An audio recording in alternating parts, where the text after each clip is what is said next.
Hello, welcome back to my channel. Today I'm going to be reviewing my own personal BMW M6 Grand Coupe competition, and as you can see, this is the facelifted model.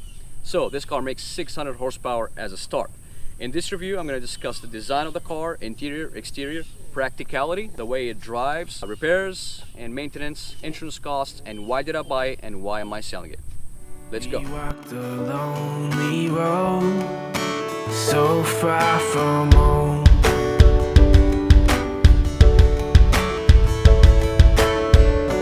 All we've come to know is a weary search for hope.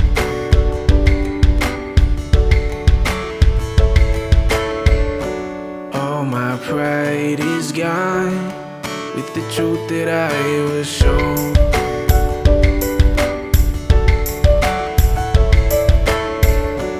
Though in time will grow, we'll still be alone.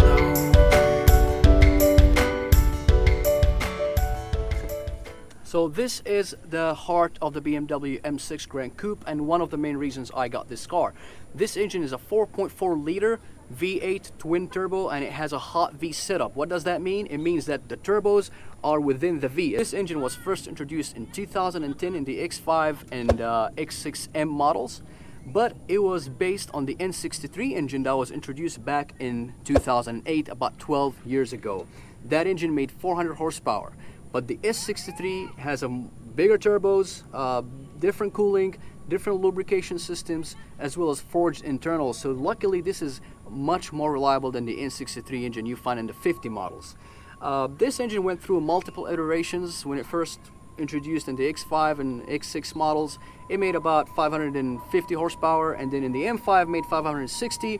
Then came the competition package and it made 575 horsepower. And again in 2016, another power bump to 600 horsepower, and this is exactly what we have here. This is 600 horsepower power plant in this specific car. And then another iteration came for the F90 BMW M5 standard model, 592 horsepower. Competition makes about 620 horsepower. But our hearts, they won't stop beating, and our wounds, they won't stop bleeding. Oh no, no, our eyes, they won't stop seeing.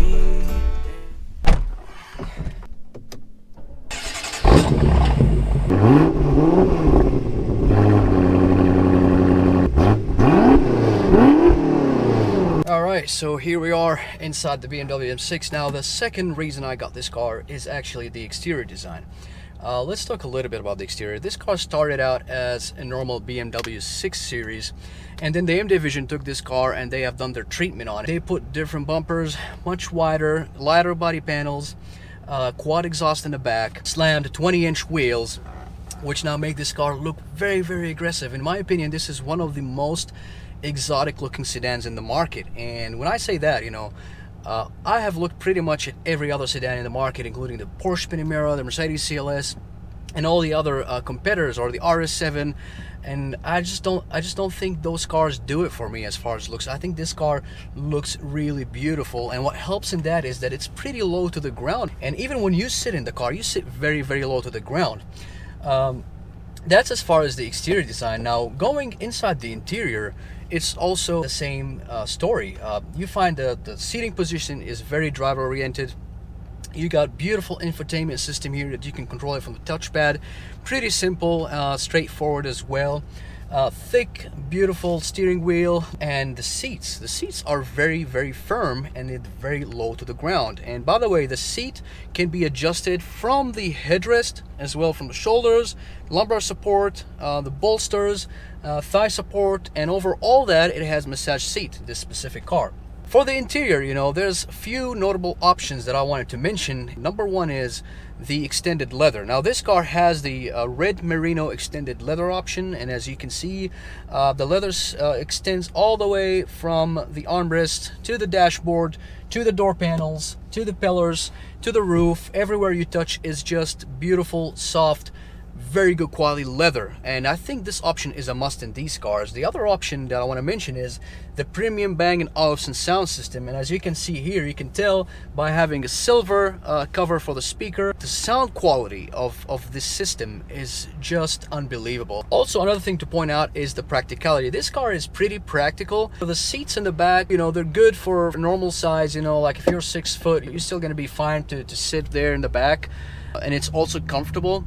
However, it can't sit in the middle. Also, if you want to put a child seat, it does fit okay. However, if you want to put the base, then at that point the front passenger will have some very tight space, and it's not going to be that comfortable. Now jumping to the drive. Driving this car is not as easy as it seems for many reasons. Everything in this car is adjustable. The steering wheel is adjustable, suspension, transmission, engine is adjustable, even the head-up display is adjustable. So if you think you're gonna just jump in this car and be able to extract all the power and performance, you might be wrong, because it really takes a while to get used to all that, and it takes a while to find your sweet spot in terms of the all the settings around you.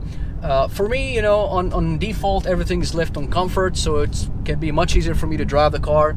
However, if I want to just, you know, start speeding and driving more sporty or aggressively, I have configured my M1 here to have my engine in Sport Plus, suspension in Sport, and steering in Sport, and the transmission in manual. For me, I find this the sweet spot. You know, it's going to differ between person to person. But for me, this is exactly what I like. Now, the second issue with this car is you can understand that you have 600 horsepower going all the way to the rear wheels, and that's going to be difficult to put down to the ground. And that's where you also need to find the other sweet spot of balancing between the throttle, the power, and the traction. For me, my preferred traction settings is MDM when I want to drive sporty, and traction is on all the way if I'm in a default mode. For MDM, it lets you play a little bit with the back before the stability control kicks in and cuts all the power, so I think that's the best option for traction. Now, if you take it completely off, you're on your own at that point, and that's a little bit scary with 600 horsepower, especially on public roads. So now, after you configure all your settings, and after you find a balance between putting the power down and keeping the traction on the road, you will be able to actually extract all that performance from this car. Let me tell you, it's very scary. This car keeps on pulling at any speeds. You know, if you're doing 100 miles an hour and you just give it some gas in the right rev range, this car is gonna pull you, throw you in your back seat, and it's capable of getting any passenger scared. Now, for me, I like that. I really want to have a car that is very capable like this, that can get my passengers scared when I want them to be. So now in second gear, listen to that. Downshift's pretty quick on this DCT. Second gear.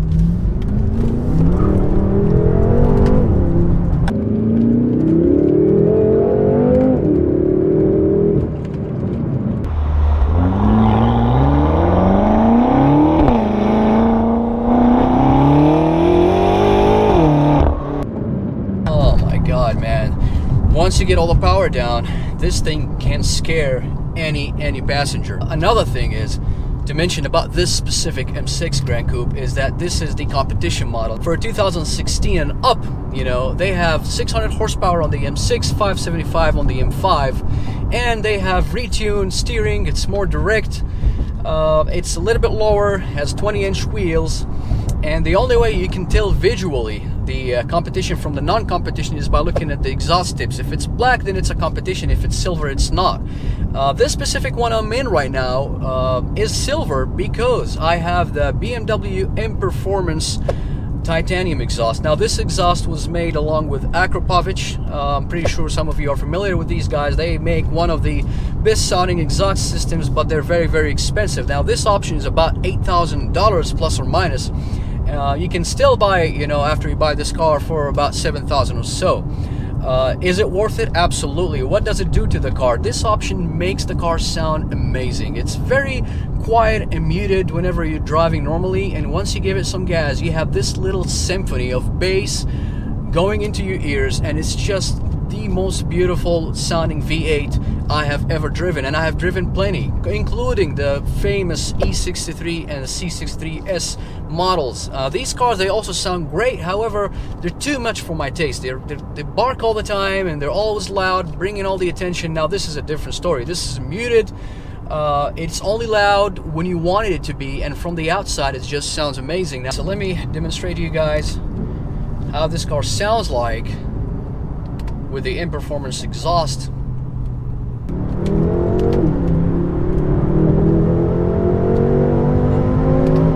Man.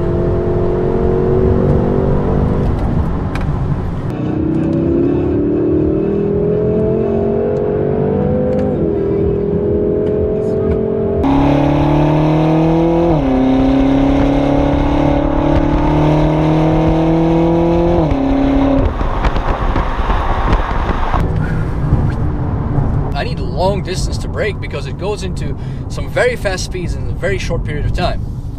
Anyway, down to fourth, third. Here's second gear. We're gonna try to give it a little bit of gas over here.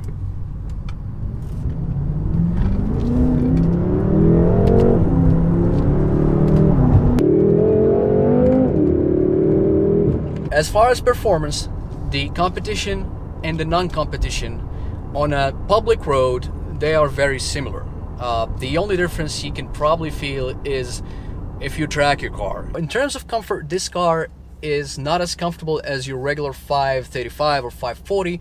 It's pretty much close to the 3 Series in terms of comfort, and it's not even as comfortable as the M5. Reason for that is there's more noise going into the cabin because of the frameless doors.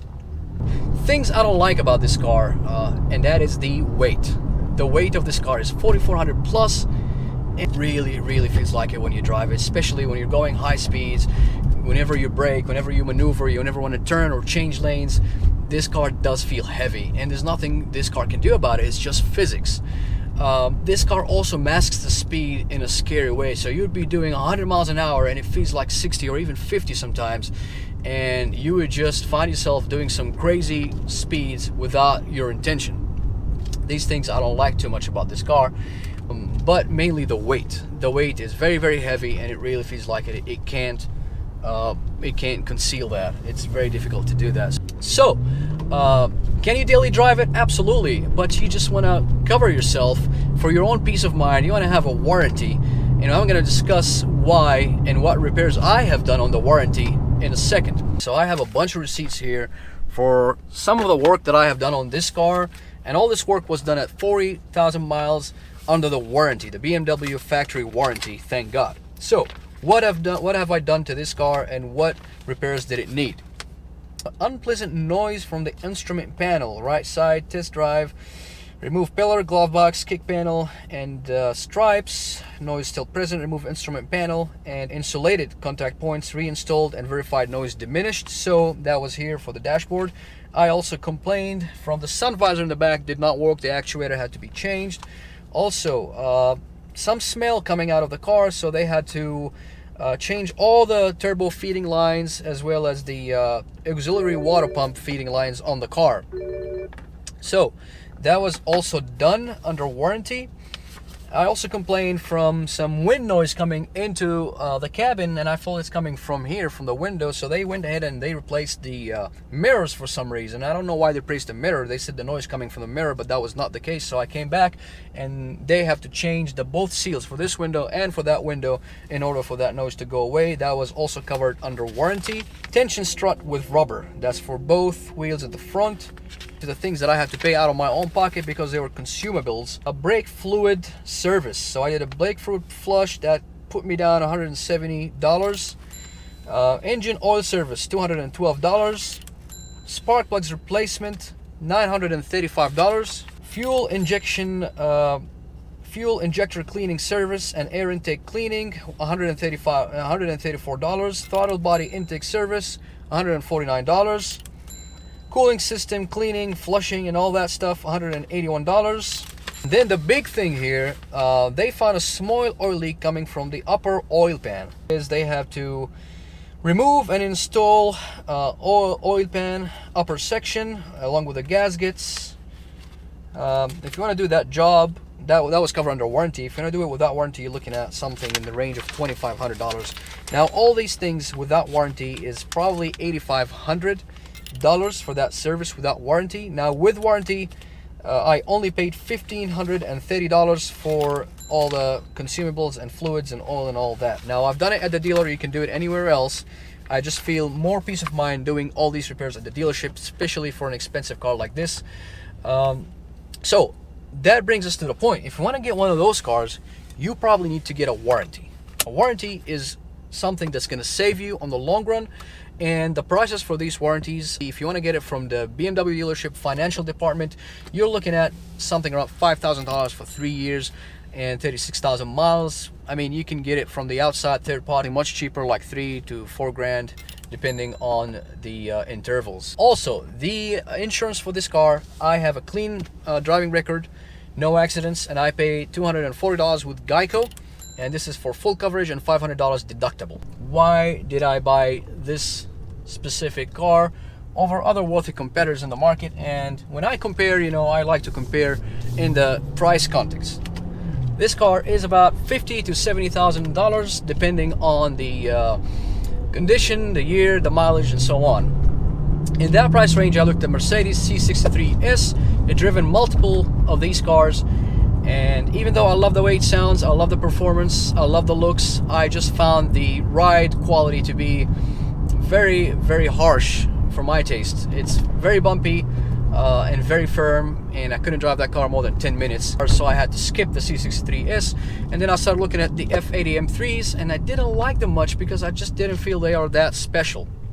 Then I looked at the BMW M5s, and they were just too common, and they're everywhere you look you can find a 5 Series, and it's not that distinctive from a 5 Series, in my opinion, the BMW M5. So I had to stick to a BMW M6 with the right options, as I mentioned. Blue on red, competition, extended leather, Bang & Olufsen sound system. This does a trick for me.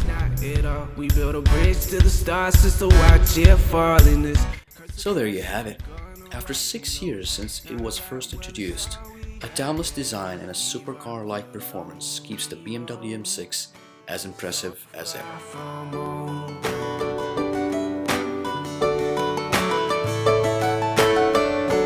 All we've come through now is a weary search for hope.